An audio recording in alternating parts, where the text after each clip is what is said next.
Have you ever wondered what would happen if people start to mindlessly persecute diplomats for their self-justified causes?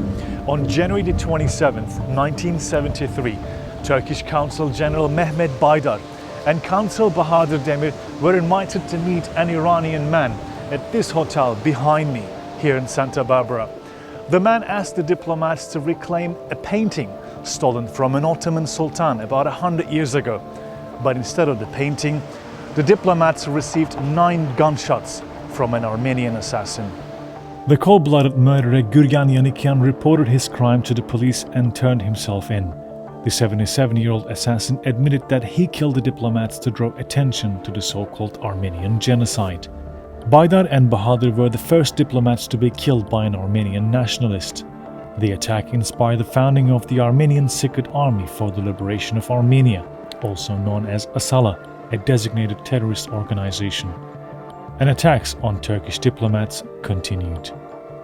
On January 28, 1982, 2 Armenian terrorists, Hamping Susonian and his accomplice, shot Turkish Consul General Kemal Arıkan 14 times right at this intersection while he was on his way to work.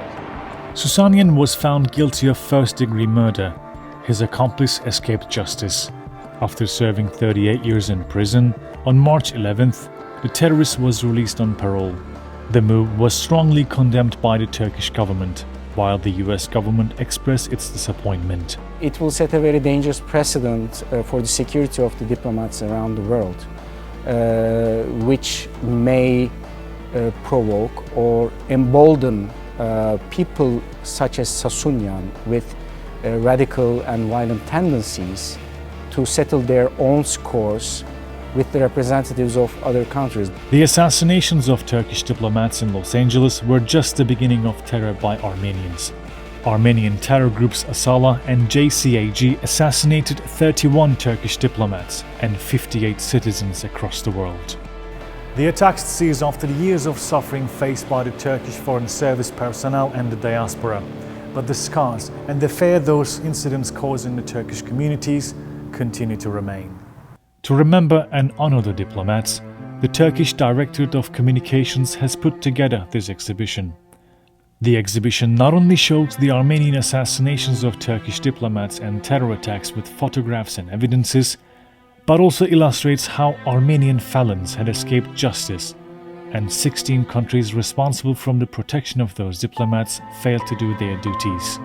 The dispute over the 1915 events has been going on for over 100 years now.